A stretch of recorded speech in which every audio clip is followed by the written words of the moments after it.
Welcome to another installment in our ongoing video series, The Photographic History of the Civil War, where we bring the past to life through historical images and in-depth analysis. In this episode, we examine the battles of Cedar Mountain and Second Bull Run, two critical clashes that shaped the course of the war in the summer of 1862. If you haven't seen our previous videos covering earlier campaigns, be sure to check them out for a complete picture of the war's progression. Now, let's step back in time and witness the unfolding of these momentous battles. The triumphs of Cedar Mountain and Second Manasas. The summer of 1862 saw the Confederate Army defending Virginia against relentless Union advances. In August 1862, Union and Confederate forces converged near Culpeper, Virginia, as part of the ongoing Northern Virginia campaign. Pickets of both armies kept watch across the golden wheat fields, awaiting orders. Federal cannons from the Union Artillery Reserve rolled south from Culpeper Courthouse, positioning themselves to support General Nathaniel Banks' corps. At McDowell's headquarters, Union officers studied maps and reports, preparing for Jackson's advance. Meanwhile, at Sulphur Springs, Federal engineers reinforced key bridges to secure Pope's supply lines and improve mobility. Their efforts were vital, as Union forces relied on these crossings for movement between Warrenton and Culpeper. That evening, the Union Army encamped at Blackburn's Ford, a familiar battlefield from the First Battle of Bull Run. From Pope's headquarters, Cedar Mountain loomed in the distance, the stage set for the upcoming battle. The Battle of Cedar Mountain. On August 9th, Banks' Second Corps advanced toward Jackson's Confederates. Near the position where General Charles Winder commanded his division, his troops formed along a ridge overlooking the battlefield. Winder was mortally wounded while directing artillery, causing momentary confusion among his ranks. However, General A.P. Hill's division quickly took command, stabilizing the Confederate line.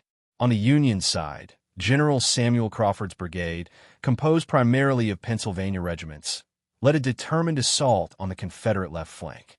Colonel Alfred Duffy's cavalry, composed of the 1st Rhode Island Cavalry, attempted to support the Union attack, but was unable to break the Southern lines. As the battle intensified, Banks' corps suffered heavy casualties. Confederate forces, reinforced by additional units from Hill's division, counterattacked, forcing the Union line to collapse. By nightfall, the battlefield was strewn with fallen soldiers and horses, marking the cost of Banks' failed assault. Seen here are men of the 10th Maine Infantry, including Lieutenant Littlefield, Captain Knowlton, and Sergeant Jordan of Company C. The retreating Union Army left Slaughter's house untouched, standing as a silent witness to the devastation. As Pope's forces withdrew, formerly enslaved individuals followed, seeking refuge with the advancing Union troops. The Second Battle of Bull Run begins. Following the Confederate victory at Cedar Mountain, General Robert E. Lee moved to strike at the Union forces near Manasas.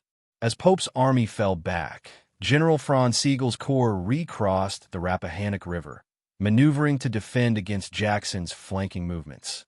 Meanwhile, Confederate cavalry disrupted Federal supply lines, sabotaging railroads and forcing Union engineers to conduct rapid repairs. At Catlet Station, Jackson's forces raided Pope's supply depot, capturing supplies and disrupting communications. The Confederates then struck Manasas Junction, seizing vital Union stores. Pope, unaware of the full extent of Jackson's movements, struggled to reposition his army in response. In Alexandria, reinforcements under General George McClellan awaited orders, their deployment delayed by conflicting intelligence. Among the Union commanders reacting to the crisis was General George W. Taylor, who led a counterattack but was mortally wounded in the fighting. The campaign's final phase saw desperate fighting at Cub Run, where retreating Union forces attempted to regroup under heavy fire. Major General Samuel Heintzelman and his staff watched as Pope's army disintegrated in the face of Confederate attacks.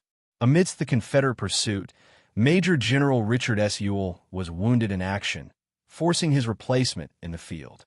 With Ewell incapacitated, his division fell under the command of James Longstreet, who brought seasoned leadership to the engagement. From a battlefield vantage point, the destruction and chaos of Manasas could be seen, as smoke and movement filled the fields and woodlines. In the heat of the Union retreat, C Company of the 41st New York was ordered forward, attempting to hold the line and cover the withdrawal. Meanwhile, Union Brigadier General Rufus King struggled to coordinate defensive efforts as his men fought under relentless Confederate pressure. At the heart of the battlefield stood the stone bridge across Bull Run, a key crossing that had played a role in both battles at Manasas. As Union forces fell back, Confederate cavalry under Jeb Stuart pressed their advantage, riding boldly through Fairfax Courthouse, disrupting Pope's communications and further crippling the Union retreat. With the Union Army in retreat, the Second Battle of Bull Run ended in another Confederate victory. Lee's army had outmaneuvered Pope, securing a decisive strategic advantage and setting the stage for the invasion of Maryland. The battles of Cedar Mountain and Second Bull Run marked a turning point in the war, showcasing the strategic prowess of Confederate leadership and highlighting the challenges faced by Union forces. These engagements set the stage for the next phase of the war, as Lee prepared to take the fight onto Northern soil. Thank you for watching this installment of the photographic history of the Civil War.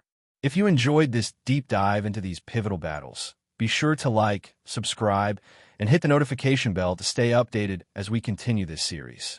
Previous videos covering earlier campaigns are available on the channel, so be sure to check them out to follow the full story of the Civil War through photography and analysis. Stay tuned as we move forward to the battles of Antietam and Fredericksburg,